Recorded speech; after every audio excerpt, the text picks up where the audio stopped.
¿Qué? ¿Bien? La de pasarelas que me he hecho yo hoy. ¡Qué barbaridad! Y el poco estilo que tengo para la pasarela. Bueno,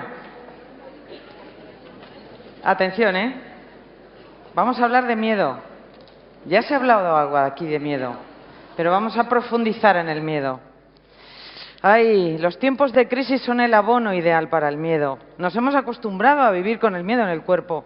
Miedo a perder nuestro trabajo, miedo a no encontrar trabajo o miedo a no lograr nuestros objetivos. El miedo es terrible porque nos paraliza. Sin duda es el peor enemigo de la inspiración, el miedo. Bueno, desde luego los que estáis aquí, las que estáis aquí, demostráis que no tenéis miedo, eso está claro, porque habéis venido aquí también a buscar vuestra inspiración. Y de eso vamos a hablar en los próximos minutos. Está con nosotros una mujer que nos va a ayudar, nos va a dar las claves para superar el miedo al fracaso y seguir avanzando. Ella es psicóloga y escritora. Recibamos con un fuerte aplauso a Pilar Varela.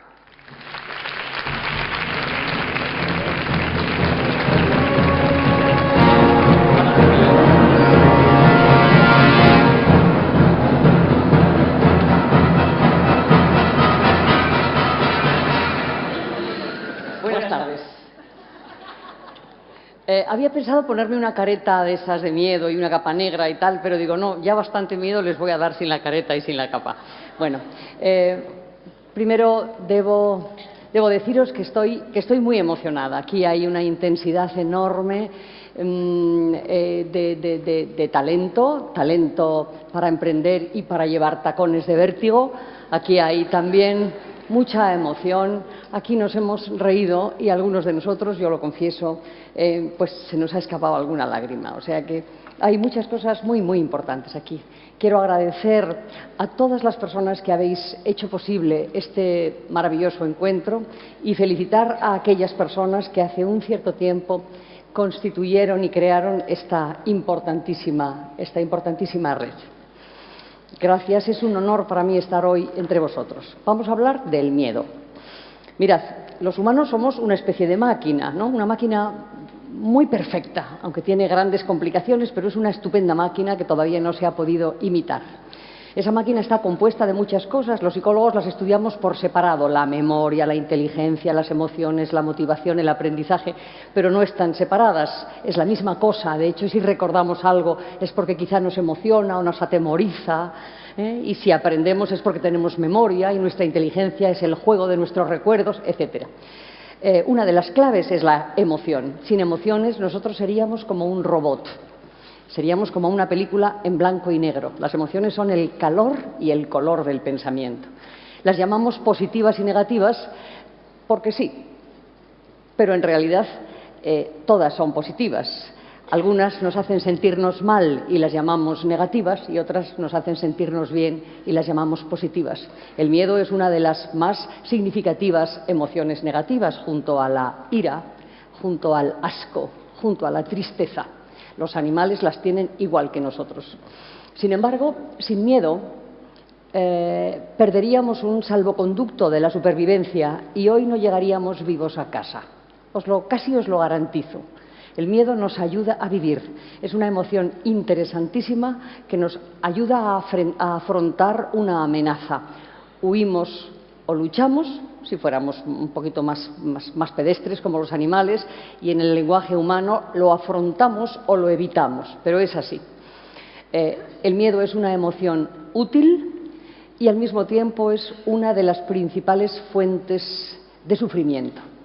Voilà, hoy se ha hablado muchísimo del miedo y lo habéis, las personas que lo han dicho, por cierto, brillantísimas y maravillosas, lo han citado muchas veces y han dicho muchas cosas. Me decía antes una amiga fuera, ¿qué vas a hablar? Digo, nada que no se haya dicho hasta ahora, porque está todo tan bien dicho. Bien, dejadme que os ponga, para empezar, 4 casos. Estos 4 casos son 4 ejemplos, los voy a decir muy brevemente, corresponden a 4 personas que yo conozco y cuyos nombres, naturalmente, mantengo en la intimidad. Isabel es abogada, tiene miedo a los aviones, al metro y a los ascensores. Las 2 primeras cosas las puede eludir, los ascensores no tanto, porque trabaja en la planta 15ª de un edificio. Entonces, cuando tiene que subir o bajar, pues o trata de coincidir con otro usuario o con un cliente o, en algunos casos, hasta con su propia secretaria a la que le pide que le acompañe para subir o bajar. El día 16 de enero le diagnosticaron una enfermedad grave, muy grave. Ese día subió y bajó en el ascensor sin apenas darse cuenta de lo que estaba haciendo. Los miedos menores habían desaparecido de repente. Antonia trabajó en una multinacional de publicidad muy brillante. Unos años después, en la cresta de la ola, la empresa americana decidió cerrar las oficinas en España y los empleados y los directivos fueron convenientemente indemnizados y despedidos. Al cabo de unos meses, casi todos se habían recolocado aceptablemente bien, salvo Antonia, que había tenido un crecimiento enorme de la seguridad en sí misma. Resulta que pensaba que todos los éxitos que había tenido antes no se debían a su talento, ni a su trabajo, ni a su motivación. Es decir, nada de lo que había hecho antes podía volver a hacerlo después. Se había craquelado enormemente la confianza en sí misma. Los psicólogos llamamos a eso síndrome del impostor. Es muy importante. Esa persona se sentía como una impostora. Es decir, yo realmente no he tenido el valor que mi trayectoria me ha demostrado tener. No es mi mérito, no es nada de eso. Yo, como si dijéramos, pasaba por allí, se debe a las circunstancias. Bueno, esta persona tiene miedo a sí misma. Y es tan sencillo como mirar para atrás y ver que eso que tú has hecho una vez, puedes hacerlo otras veces. Bueno, Sara es una matemática, es una chica mucho más joven. Las otras dos personas son mayores. Sara es una chica muy joven, es una matemática que obtuvo una extraordinaria beca de estas para estar en Estados Unidos, para ir a Estados Unidos, que le dieron aquí en España. Fue a Estados Unidos, aprendió un montón de cosas, mucho más que My Taylor is Rich, que es lo que casi todos sabemos, y volvió. La contrataron en una estupenda empresa, todo iba muy bien y tuvo que hacer una presentación al poco tiempo de llegar. Hizo la presentación como la estamos haciendo nosotros ahora, delante de un no tan numeroso público, pero sí un público probablemente tan talentoso como sois vosotros, y tuvo un error. Da lo mismo. Ese error fue corregido por uno de los asistentes. Oye, tal. Bueno, ella sobre la marcha recorrigió el error y todo quedó normal. Y, por supuesto, el asistente se olvidó de que ese error se había cometido. Un error, un fallo, una equivocación en un dato, ¿vale? Sin embargo, Sara no lo olvidó. Sara se quedó en el fondo de su corazón y de su cabeza con una sensación de ridículo extraordinariamente desproporcionada. No lo olvidó. La siguiente presentación la hizo mal y la otra también, y después ya empezó a tratar de alejarse de las presentaciones. Ya no quería, ya alegaba algunas coincidencias complicadas, notario, tal. Después empezó a alegar indisposición y finalmente es que realmente estaba indispuesta, se ponía enferma cada vez que tenía que hacer una presentación. ¿Qué pasó? Que ella misma se relegó dentro de la estructura empresarial. ¿De acuerdo? Ella misma tenía tanto miedo que se echó para atrás. Alguien aquí hoy me ha hablado de la publicación de un libro que se llama precisamente Miedo a hablar en público. Algo muy común entre la gente, bueno, entre muchos ejecutivos, etcétera. Y vamos con el último caso. Marta, catalana. Marta es una empresaria, una pequeña empresaria. Le va bien, no es una chica muy cultivada, pero es una chica valiente y adelante con su empresa. ¿Cuál es el miedo de Marta? Pues Marta tiene una familia infeliz. Aquí, si me permitís un paréntesis, durante la mañana hemos visto mujeres jóvenes, mujeres exitosas y mujeres con una vida personal extremadamente equilibrada. Todas han citado a sus maridos, que son unos chicos fantásticos que las han ayudado mucho. Yo en el entreacto o break he pensado, ¿y qué pasa con las mujeres más mayores? ¿Y qué pasa con aquellas que no hemos sido winners todo el tiempo? ¿Y qué pasa con aquellas mujeres que se han divorciado? En último término, son las mayores las que han llevado más tiempo o se han divorciado o nunca han tenido pareja, ¿no? Es decir, ¿qué pasa? Por suerte quiero decir, para que la normalidad en la exposición de los datos nos resulte interesante a las mujeres de Womenalia, ha habido ahora por la tarde casos de todo tipo. Vamos a ver si retomo las ideas. Marta tenía este problema. Entonces, ¿qué es lo que le pasa a ella? Pues muy sencillo, vive en una situación de desamor, de insatisfacción, de profundo desamor. Tiene 40 años es toda la vida por delante y el derecho a tener un nuevo amor. Su marido no es un agresivo ni nada de eso, simplemente no se quieren y no es el momento de contaros singularidades, pero vamos, es obvio que están como separados bajo el mismo techo. Campo amor, decía, la soledad de dos en compañía. Entonces, hace 10 años, ella intentó separarse, pero la muerte de su suegro la llevó a echarse para atrás. Bueno, no, porque en fin. Y así todo el tiempo. Entonces tiene miedo a romper una familia, tiene miedo al qué dirán, tiene miedo a la incertidumbre, tiene miedo al caos. En definitiva, tiene miedo a sí misma. Bien, esos son 4 casos. El miedo tiene, podríamos poner muchísimos más, y cada una de nosotras aquí sabe cuáles han sido sus miedos y en qué momentos ha tenido unos miedos más dramáticos, ¿verdad? Pero todos conocemos el miedo, absolutamente todos, porque tiene 1000 caras y es un compañero de nuestra existencia. Aunque no es lo mismo tener miedo que ser miedoso.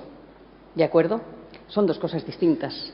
Todos tenemos miedo, no todos somos miedosos. Bien. Como os decía, el miedo es una emoción útil y además es una emoción que nos acompaña siempre. Pero fijaros, es algo que también esta mañana lo ha comentado una de las intervinientes. Si existe el valor, es porque existe el miedo. Si no hay valor si no hay miedo. El miedo existe casi siempre ante las situaciones amenazantes, pero gracias a que existe una cosa que llamamos valor, eso se puede vencer.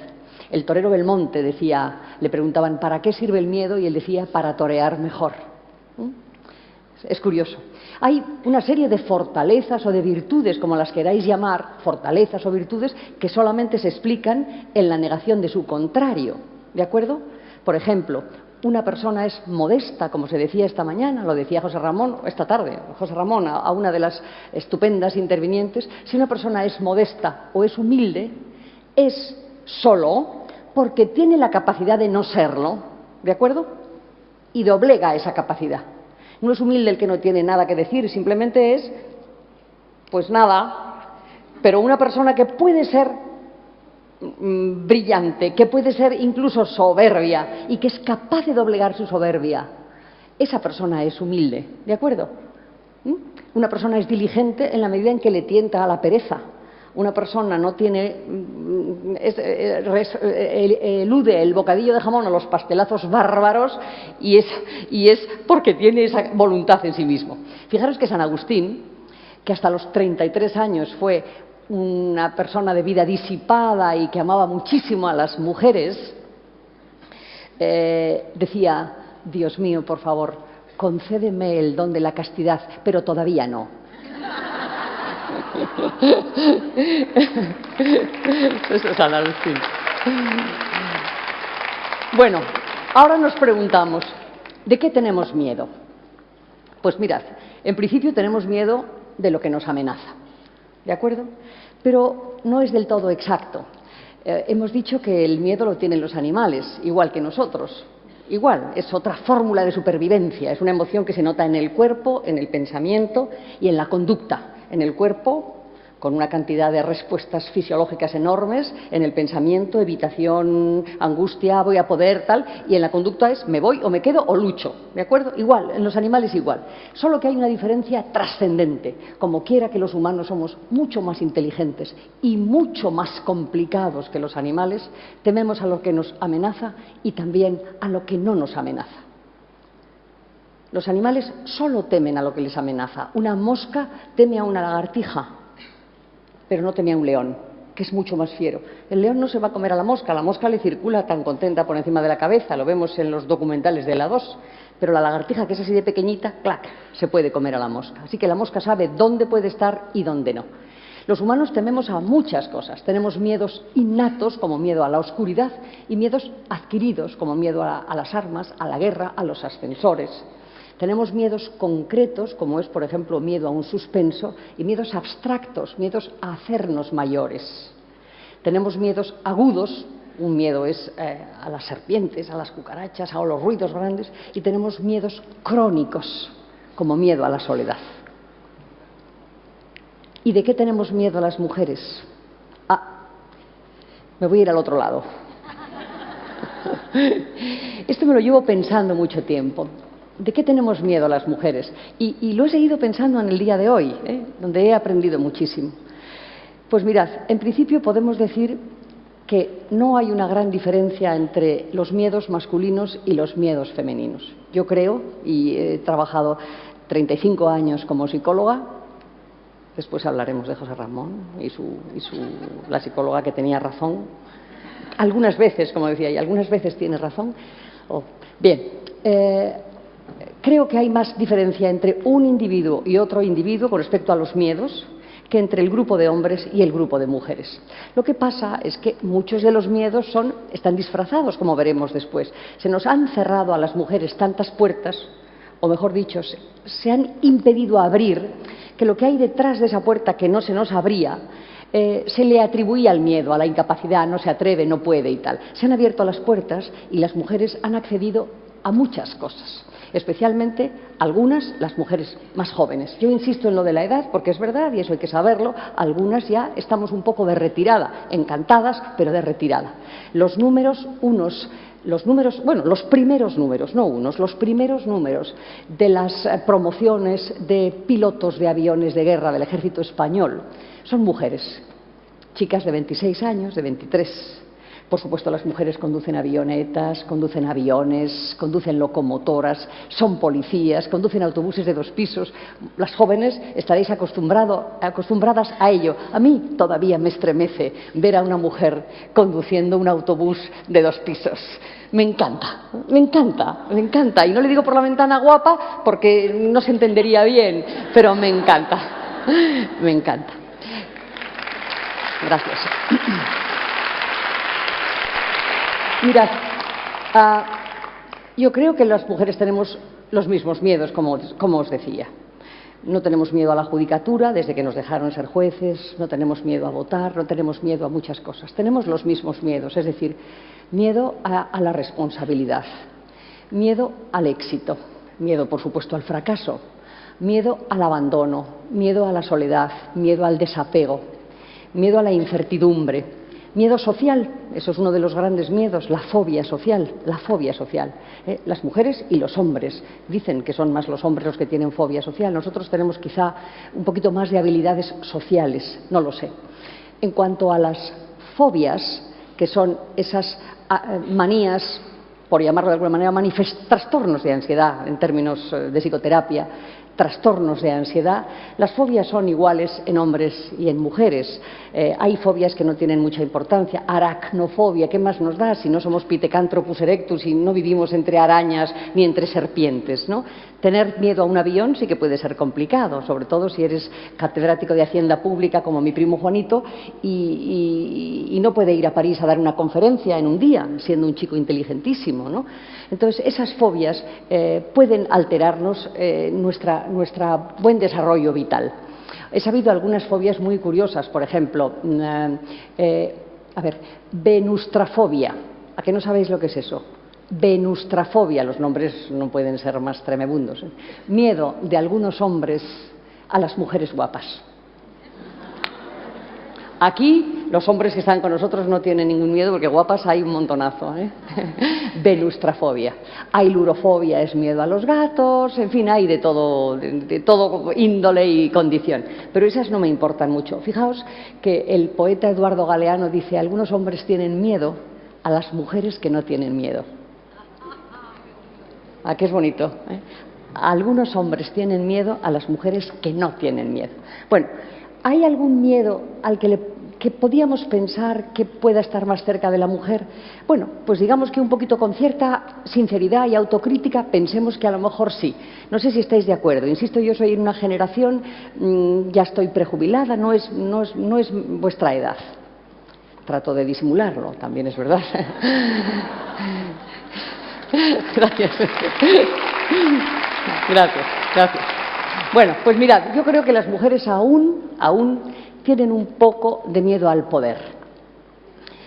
En la medida en que la realidad nos hace fácil las cosas y nos da oportunidad de demostrarlo, pues le perdemos el miedo. O sea, en psicología se dice que la mejor manera de romper una fobia es no evitarlo. Si te caes del caballo o tienes un pequeño accidente con el coche, no dejes de conducir, porque entonces cada vez esa amenaza se hace más grande. Hay que ponerse al volante o subir al caballo en ese momento, ¿no? Entonces, en la medida en que pudiéramos tener más acceso al poder, pues probablemente, es obvio, le iremos perdiendo el miedo. Estoy hablando en términos generales y no de un modo muy profundo, porque hay mujeres que no le tienen miedo absolutamente a casi nada. Bien, miedo al poder. Hay otro miedo, no sé si estaréis o no de acuerdo conmigo, que es el miedo a los números, al dinero, a las finanzas. Hay pocas mujeres banqueras, muy pocas. Las que hay son estupendas, no son peores ni muchísimo menos que los hombres en absoluto. Pero todavía ese es un ámbito que no parece que sea un ámbito en el que las mujeres se muevan con mucho confort. Y luego hay otros miedos del ámbito personal que a mí sí que los noto, los constato. Uno es el miedo a ser una mala madre, otro al ser una mala esposa y otro a destacar más que los maridos. No sé si estaréis de acuerdo con esto. Conozco muchos casos de personas que atemorizadas. Mirad, los miedos se dividen claramente en los que erizan la piel, como el miedo al ascensor, y otros miedos que son más bien barreras de temor, ¿no? No se notan así en un momento, ¿no? Estás con el marido o con quien estés y no estás notando en ese momento ese miedo, pero es un miedo un cierto temor que hace que tú dirijas o no tu carrera o tus objetivos hacia un lado o hacia otro.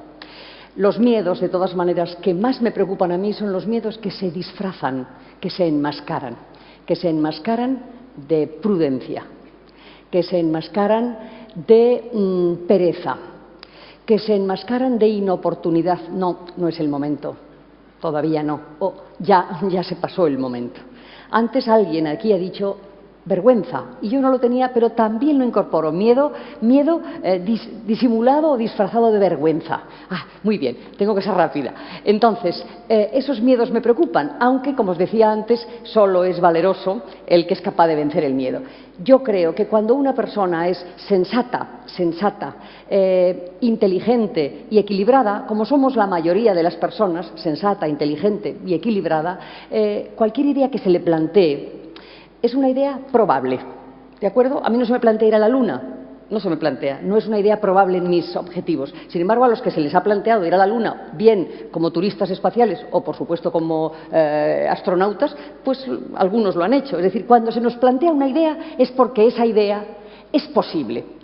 Hoy se ha hablado mucho del si tú quieres, puedes, tal. No, yo desde cierta distancia de las cosas creo que no, si tú quieres, puedes, no. Como decía el eslogan de Obama, yes you can, no es yes you always can. No es así, ¿de acuerdo? No creo en la ilusión de omnipotencia, todo lo que quieras puedes hacer. No, yo creo más bien en la frase de Lope de Vega que decía, yo he hecho lo que he podido, fortuna lo que ha querido, que es bien distinto, ¿de acuerdo? Bien, pues aplaudamos a Lope, que es el que lo inventó. Entonces, voy a terminar diciéndoos, ¿qué hacemos? Pues mirad, yo creo que, teniendo en cuenta que el miedo existe, creo que hay una contraposición, y es lo que me permito llamar de una manera exagerada, solemne y hasta romántica, sabiduría. Sabiduría. La sabiduría no es una cualidad que se atribuye solo a los viejos, a la edad. Se puede tener sabiduría con 8 años y con 15 y, por supuesto, con 25, como vosotras. O menos. Para mí, esa sabiduría a la que yo me estoy refiriendo tiene el manejo de 3 cosas. Uno, nuestros conocimientos. Otro, la capacidad de valorar el alcance de nuestro talento. Y otro, el dominio de nuestros miedos. 2 palabras sobre cada una de estas cosas. Conocimiento, el conocer el alcance de mi talento y el dominio de mis miedos. ¿Qué son los conocimientos? Pues los conocimientos, la experiencia y la intuición, de la que antes se hablaba aquí. La intuición no es nada ni mágico, ni místico, ni misterioso. Es la deducción con pocos elementos. Normalmente deducimos con muchos. Aquí hay gente en redondo, seguramente esto será circular, tal, y deducimos con muchos elementos. A veces deducimos con pocos elementos. ¿Por qué deducimos con pocos elementos? Porque, atención con este galimatías, porque sabemos más de lo que sabemos que sabemos. ¿vale? Sabemos más de lo que sabemos que sabemos. Y segundo, la mente a veces va más deprisa que la conciencia. Mi cabeza está funcionando normal, porque el razonamiento siempre es igual, no es mágico ni nada de eso. Yo no creo ni en las magias ni en los misterios. Lo que pasa es que a veces va muy deprisa, de la misma manera que se nos cae un vaso y somos capaces de cogerlo y darnos cuenta de que hemos cogido ese vaso cuando ya lo hemos cogido. ¿A que sí? O sea, hemos procesado al revés. Y bueno, eso lo explicarían los neurólogos muy bien, porque a nivel médula espinal se toman decisiones aquí, sin que llegue la información al cerebro. Bien, o sea, conocimientos. Segundo, el alcance de nuestro talento. Eso es muy importante. Tenemos un talento, todo el mundo tiene un talento, mucho, poco, para las matemáticas no, pero para la emprendeduría sí, pero para esto no, pero para esto sí. Saber hasta dónde llega nuestro talento, no pensar que somos unos impostores, ¿de acuerdo? Que eso merma nuestro talento falsamente. Yo puedo por aquí y tal. Fracasar, bueno, como decía Churchill, el optimismo es ir de fracaso en fracaso sin perder el entusiasmo. No me gusta mucho, me parece un poquito deprimente la frase, pero así es. Entonces, atención, saber hasta dónde podemos llegar y explotar nuestros recursos. Los que somos maduros hemos estado arriba, abajo, nos han cesado, nos han nombrado, nos han vuelto a cesar, hemos perdido el coche oficial o las secretarias o tal, pero bueno, aquí estamos, ¿no? Tan contentos, ¿no? Ha habido quien se ha remangado y al día siguiente se ha puesto a lo que de abajo y ha vuelto a subir, y otros se han quedado ahí, yo con lo listo que era, mal rollo, ¿de acuerdo? Bien, bueno, pues atención con esta frase que es muy elemental, pero que a lo mejor os gusta. No somos más listos cuando estamos arriba, ni más tontos cuando estamos abajo. Y normalmente no es así. Percibimos nuestro valor en base al yo espejo, a lo que me devuelven. Como me pagan mucho, los temas que tengo alrededor tal, me admiran y me hacen unas entrevistas en la prensa, soy listo. Y cuando estoy abajo, soy tonto. No. Ni arriba eres más listo, ni abajo eres más tonto. Eso es muy importante. Y termino diciéndoos la última cosa, el dominio de nuestros miedos.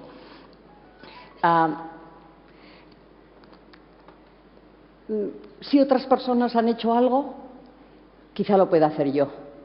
El miedo hay que llamarlo por su nombre. No lo llaméis prudencia, no lo llaméis, como os decíamos antes, vergüenza o inoportunidad. El miedo es miedo. El miedo es miedo. Y hay que saber hasta dónde llega.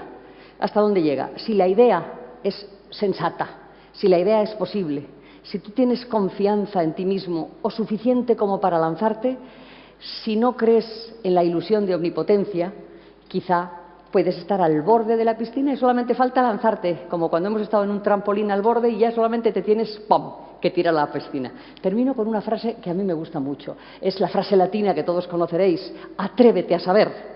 Sapere aude, ¿recordáis? Atrévete a saber. Pues yo le doy la vuelta y digo, sabe atreverte. Nada más. Gracias.